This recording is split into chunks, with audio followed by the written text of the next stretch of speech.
Assalamualaikum warahmatullahi wabarakatuh. Kami dari kelompok 12 ingin membahas tentang performance measurement, composition, and multinational consideration. Yang mana eh, tim kami beranggotakan ada Marcelino Revi dengan NIM 21312068, dengan saya sendiri yaitu Maharani Septidiana dengan NIM 20313229, ada Karikva Hera Amarda dengan NIM 21312157, ada Moreski Utama dengan NIM 21312296. Pada bab ini akan ada 7 pembahasan untuk learning object yang pertama, financial and non-financial performance measurement. Seperti yang sudah dipelajari, banyak organisasi mencatat ukuran kinerja finansial dan non-finansial untuk subunit mereka pada balance scorecard. Scorecard dari berbagai organisasi menekankan ukuran berbeda, tetapi ukuran selalu berasal dari strategi perusahaan. Pada kasus Hospitality Inns, mereka membuat strategi dengan menyediakan layanan pelanggan yang baik dan mengenakan tarif yang lebih tinggi daripada pesaingnya. Ins menggunakan 4 langkah berikut. Yang pertama, perspektif keuangan, harga saham perusahaan, laba bersih, laba atas penjualan, laba atas investasi, dan sisa pendapatan. Perspektif yang kedua ada perspektif pelanggan, menunjukkan pangsa pasar di lokasi geografi yang berbeda, kepuasan pelanggan, citra merek, dan rata-rata jumlah kunjungan. Perspektif ketiga ada proses bisnis internal, menunjukkan kebersihan, layanan, dan kualitas. Dan keempat, perspektif pembelajaran dan pertumbuhan. Next slide.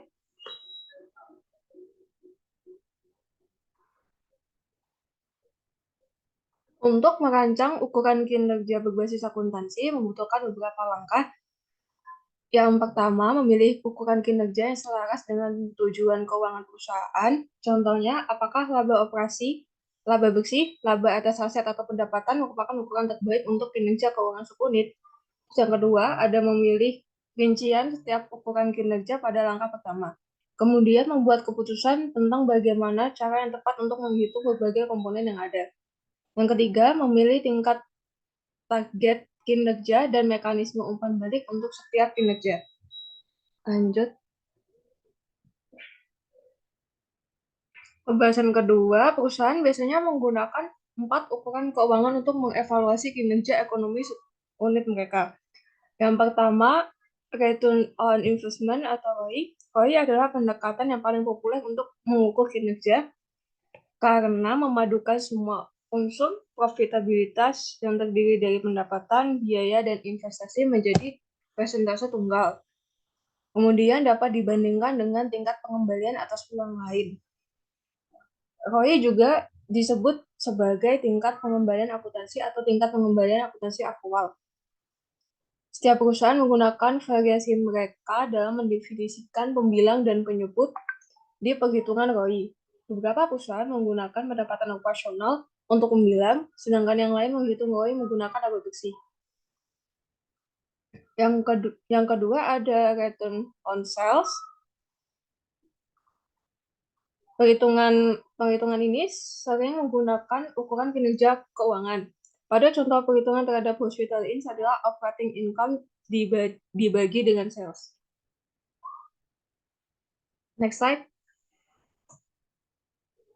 Yang ketiga ada residual income, adalah ukuran akuntansi pendapatan dikurangi dengan jumlah dolar yang dibutuhkan kembali pada ukuran akuntansi investasi. Dalam contoh, biaya yang diperhitungkan mengacu pada pengembalian yang bisa diperoleh hospital ini dengan menggunakan alternatif investasi pada karakteristik risiko yang sama. Yang keempat, ada economic value added, adalah pengukuran kinerja perusahaan berdasarkan kekayaan sisa.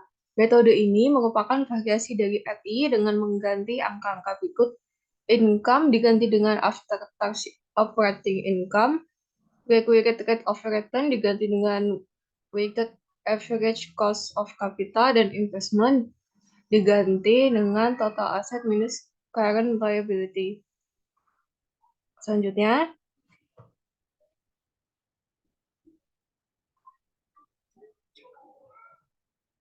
choosing the detail of the performance measurement. Ada 3 pembahasan. Yang pertama, alternatif time horizon. Salah satu elemen saat merancang ukuran kinerja adalah memilih waktu dari ukuran kinerja. Perhitungan ROI, FRI, Reva dan Ross adalah salah satu ada pada contoh di atas mewakili satu periode. Yang kedua, ada alternative definition of investment. Perusahaan menggunakan berbagai definisi untuk menghitung investasi yang dilakukan pada divisi mereka. Terdapat 4 divisi alternatif umum yang digunakan, yaitu total aset yang tersedia, total aset yang digunakan, total aset yang dikurangi dengan kewajiban lancar, dan ekuitas pemegang saham. Yang ketiga ada alternatif asset measurement. Perusahaan harus mempertimbangkan berbagai cara dalam mengukur aset yang termasuk dalam perhitungan investasi.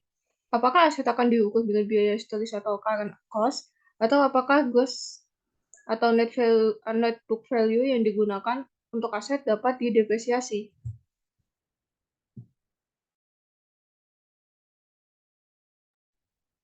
Lanjut, Marcel.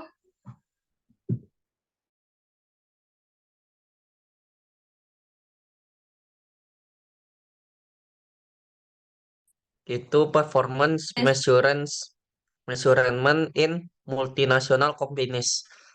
Setelah yang didiskusikan oleh Saudara Hera, itu berfokus pada evaluasi kinerja berbagai divisi perusahaan yang beroperasi di satu negara saja.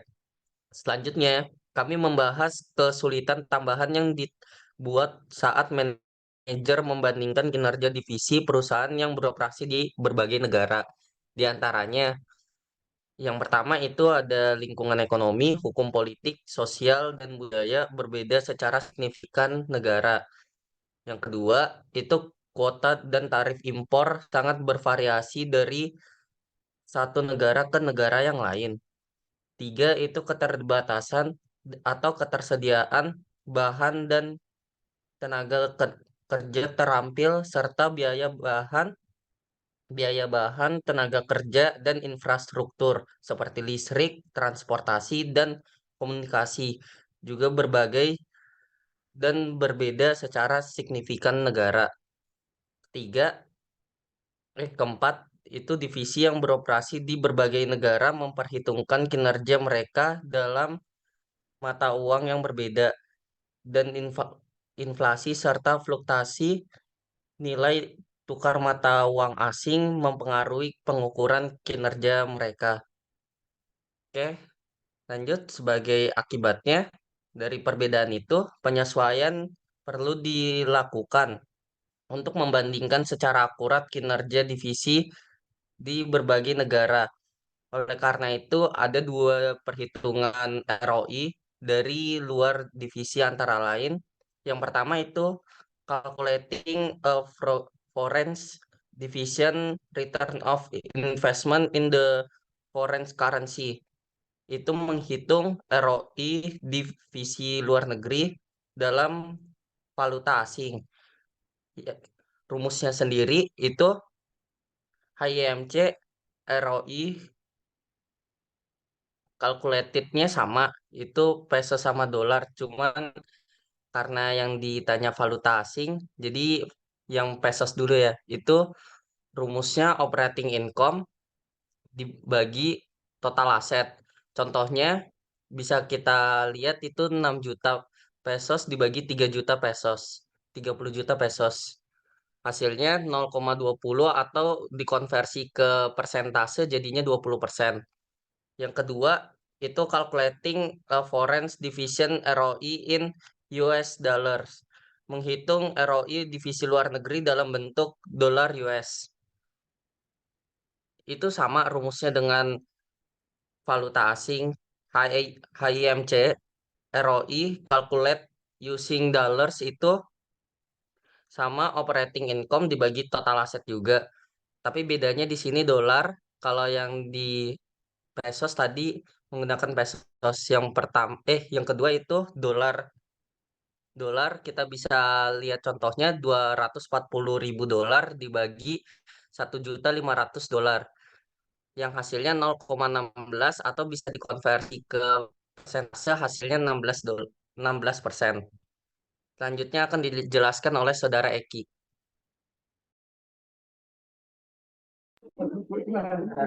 Selanjutnya itu membedakan kinerja manajer dari kinerja subordinatnya. Perusahaan itu harus membedakan antara evaluasi dan kinerja seseorang manajer dan evaluasi kinerja subordinatnya manajer tersebut.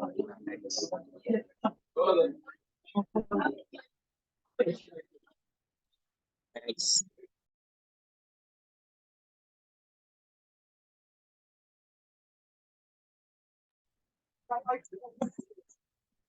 Next.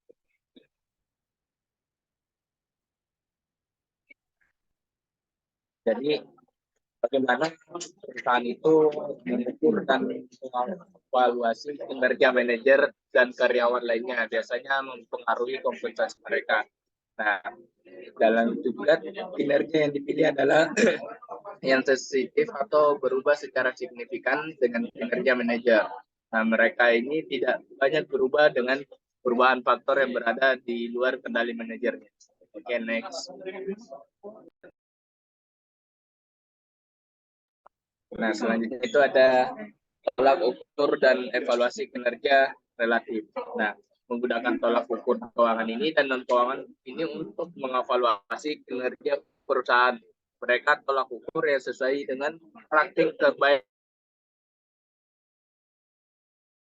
organisasi. Jadi mungkin tersedia di dalam atau di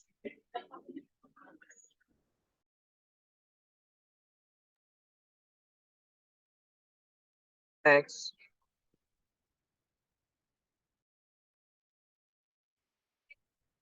Nah, selanjutnya itu ada ukuran kinerja pada tingkat aktivitas individu. Nah, yang ada dua. Pertama itu performing multitask.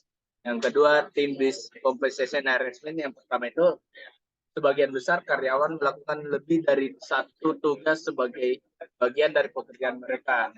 Nah, terus yang kedua itu banyak masalah manufaktur, pemasaran, dan desain dapat diselesaikan ketika karyawan dengan banyak keterampilan, pengetahuan, pengalaman, dan persepsi menyatukan bakat mereka. Okay, next.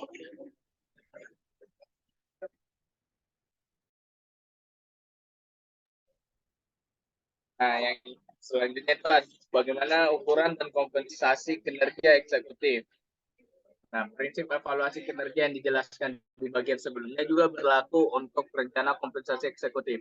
Rencana ini didasarkan pada ukuran finansial dan finansial dari campuran. Ya, seperti gaji pokok, intensitas tahunan seperti bonus tunai berdasarkan pencapaian target, yang terus insentif jangka panjang seperti opsi saham berdasarkan saham selama ini, dan ada manfaat lainnya seperti tunjangan kesehatan, program pensiun, dan asuransi jiwa. Rencana yang dirancang dengan baik menggunakan campuran kompensasi yang menyeimbangkan risiko dengan jangka panjang, jangka pendek, dan insentif jangka panjang. Next.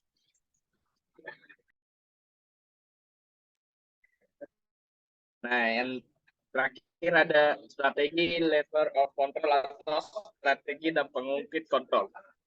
Nah, dalam strategi ini ada 3, yaitu boundary system, belief system, dan interactive control system. Yang pertama itu sistem batasan mengabarkan standar perilaku dan kode etik yang diharapkan dari semua karyawan, terutama tindakan yang terlarang. Perilaku etis di pihak manajer adalah yang terpenting.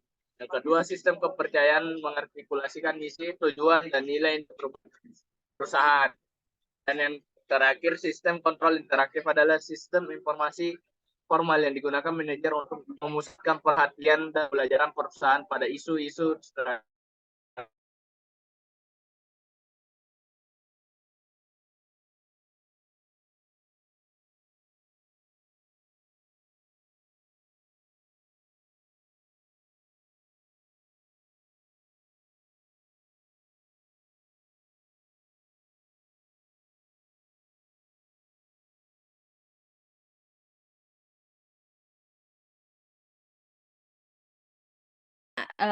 ada 3 tahun.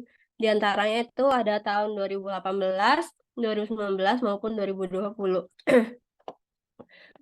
Ditanya complete the table by filling in the blank. Yang kedua ada use the DuPont method of probability analysis to explain change in the operating income to total asset ratio over the 2018 sampai dengan 2020 period for each division and for only running as a full comment on the result.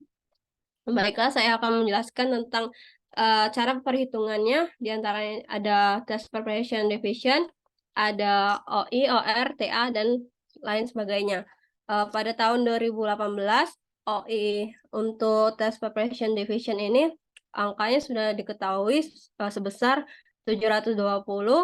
Pada tahun 2019 ini sebesar 840. Pada tahun 2020 ini sudah diketahui angkanya sebesar 1.110. Untuk operating revenue-nya pada tahun 2018 test preparation division-nya sudah diketahui sebesar 9.000. Untuk mencari tahun 2019 maupun 2020 untuk OR-nya dengan cara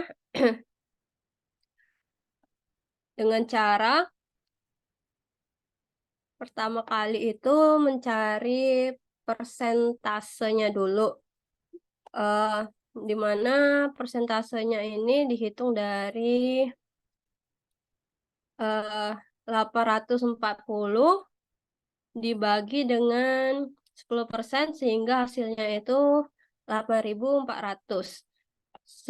Terus ada tahun 2020 ini OR-nya dicari yaitu 1.110 dibagi dengan 13%.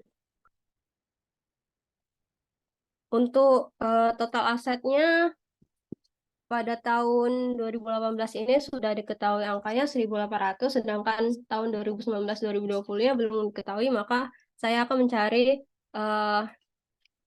hasilnya itu dari 8.840 ini dibagi dengan 48%, yang dimana hasilnya 48 ini didapatkan dari 10% dikali 4,8 sehingga hasilnya 48%. Pada tahun 2020 ini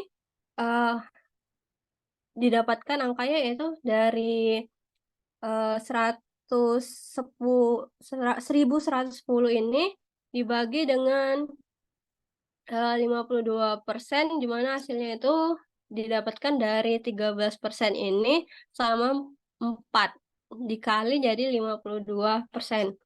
Pada operating income dibagi operating revenue ini pada tahun 2018 ini belum diketahui sehingga dapat dicari dengan menghitung operating income-nya 720 dibagi dengan OR-nya sebesar 9.000 sehingga didapatkan hasilnya 8%. Untuk pada tahun 2019-2020 ini udah diketahui angkanya sehingga kita akan menghitung bagian OR dibagi dengan TA. Pada tahun 2020 ini sudah diketahui sehingga tidak perlu dihitung lagi, maka kita akan mencari pada tahun 2018 maupun 2019.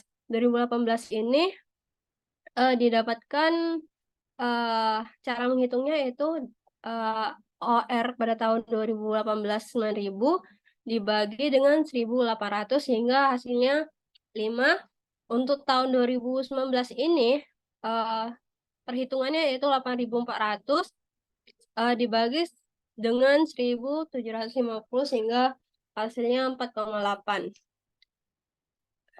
Untuk mendapatkan ini tinggal dikali saja 8% dikali 5 hasilnya 40%. 10% dikali 4,8 itu 48%. Di bawahnya pada tahun 2020 ini 13% dikali 4% dikali 4 sama dengan 52%. Untuk divisi lanjut art ini pada tahun 2018 ini sudah diketahui angkanya sebesar 660.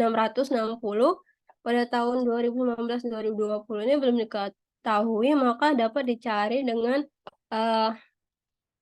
OR ini, operating revenue sebesar pada tahun 2019 ini sebesar 4.000 dikali G32, berarti dikali ini 2,5%. Ini sudah diketahui angkanya dari soal. Maka kita akan mencari pada tahun 2020 dengan perhitungannya bisa dicari, yaitu 4.720 ini dapat dari mana? Bisa dapat dari TA-nya 2.950 karena ini sudah diketahui, dikali sama dengan H33 ini sudah diketahui sebesar 1,6 sehingga didapatkan sebesar 4.720.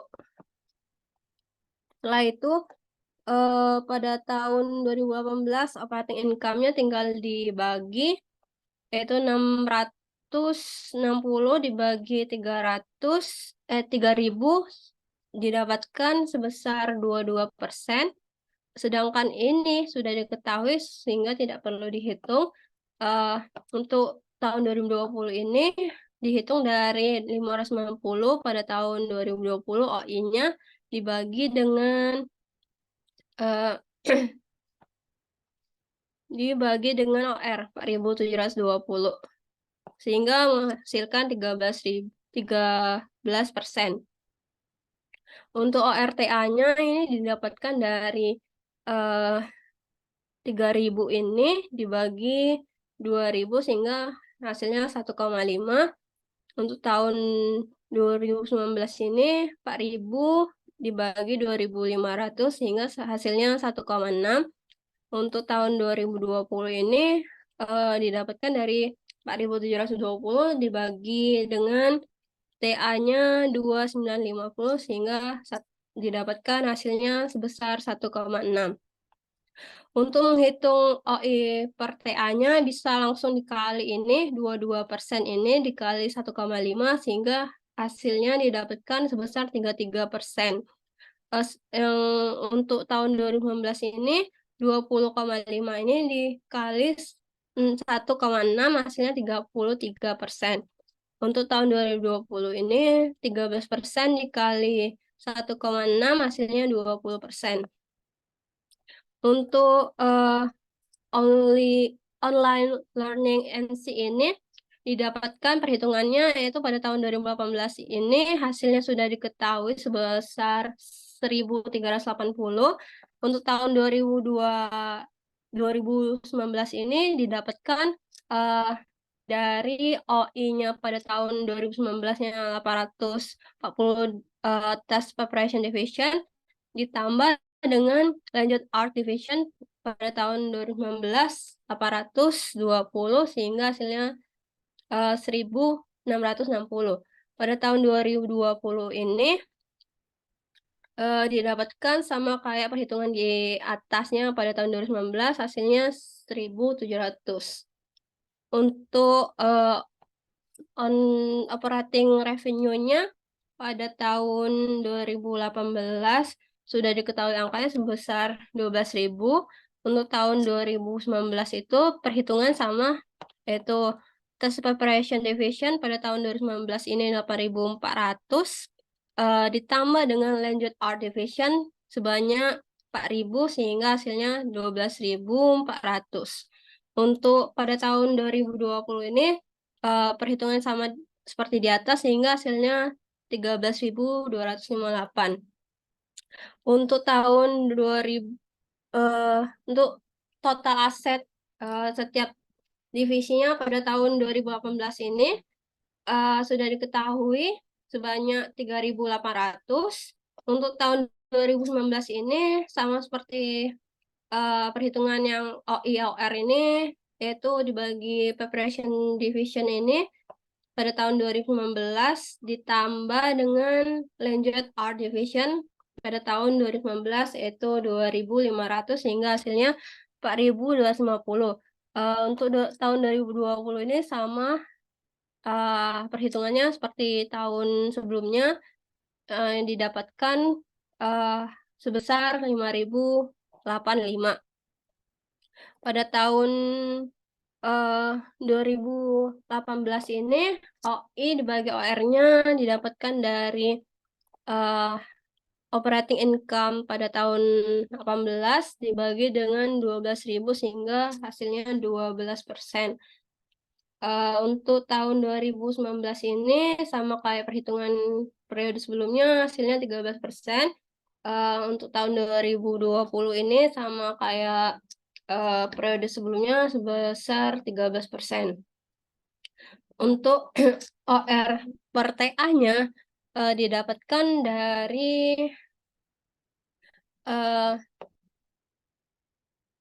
operating revenue pada tahun 2018 sebesar 12.000 dibagi dengan 3.800 sehingga hasilnya 3,16. Untuk 2019 ini OR-nya 12.400 dibagi dengan 4.250 hasilnya 2,92. Untuk tahun 2020 ini OR-nya 13.258 dibagi dengan 50,85 hasilnya 2,61. Untuk OI per TA-nya bisa dikalikan langsung, yaitu 12% dikali 3,16 hasilnya 36,32%. Untuk tahun 2019 13% dibagi 2,92 hasilnya 39,06%. Untuk tahun 2020 ini 13% dikali dengan 2,61 hasilnya 3,43%.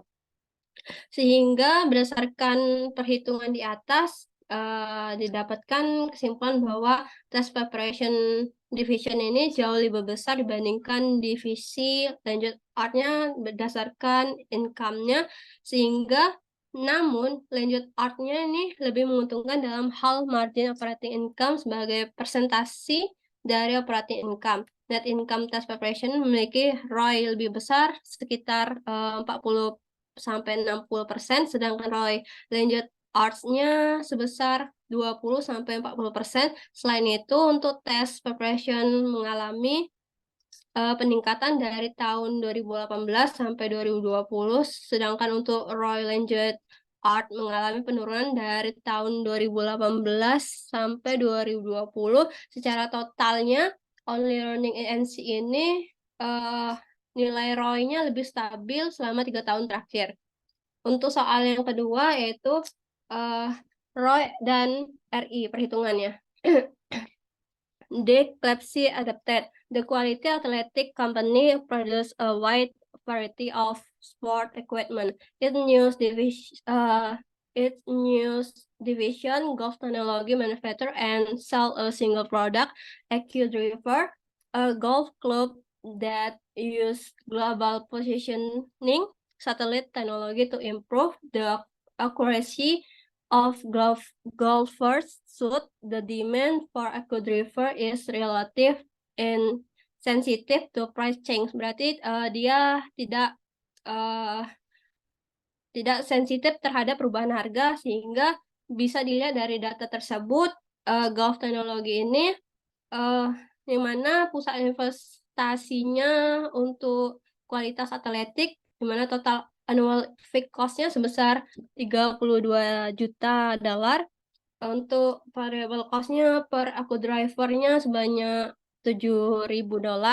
Untuk number of AccuDriver sold years-nya sebesar 165.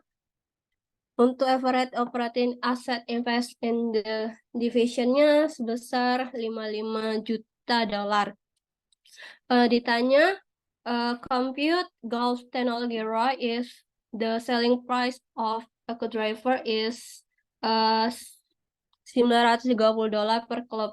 Yang kedua ada if management requires and ROI of at least 25% from the division, what is the minimum selling price that the golf technology division should charge per Aku Driver Club. Yang ketiga ada asumsi that quality athletic judge the performance of its investment center on the basis of RI rather than ROI. What is the minimum selling price that golf technology should charge per Aku driver if the company required rate of return is 20%? Diketahui bahwa total annual FS-nya sebesar ini, FC-nya sebesar ini, number ini sebesar 165, investment sebesar 55 juta dolar, ROI untuk soal nomor 2 ini sebesar 25%, ROI untuk soal nomor 3 yaitu sebesar 20%, untuk selling price pada soal nomor satunya sebesar 930 per klub. Sehingga dihitung dari operating income-nya, perhitungannya itu contribution margin per unit dikali number of driver sold each years dikurangi fixed cost.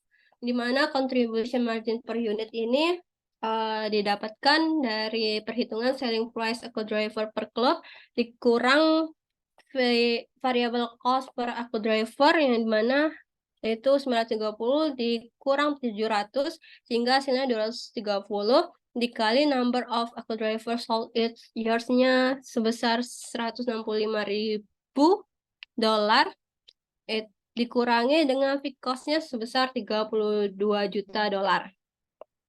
Terus 230 ini dikali 165 dikurang 32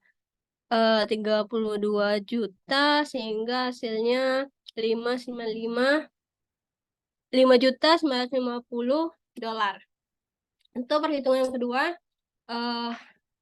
operating income-nya sama dengan ROI dikali investment sehingga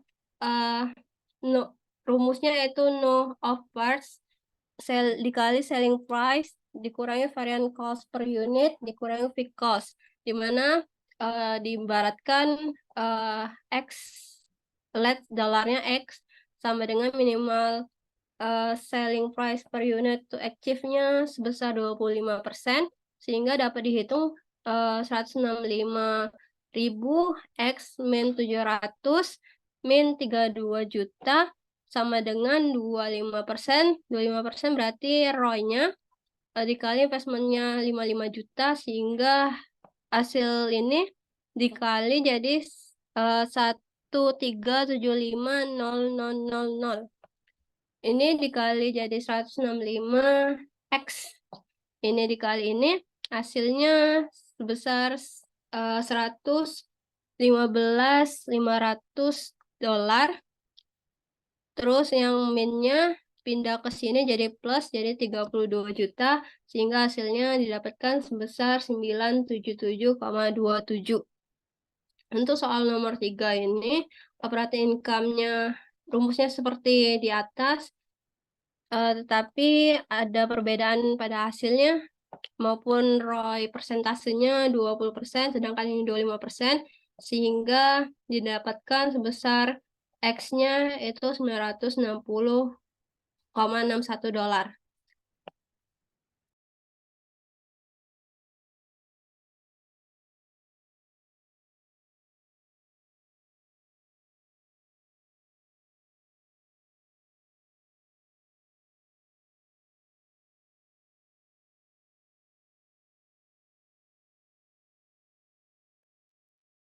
Oke, demikian presentasi dari kelompok 12.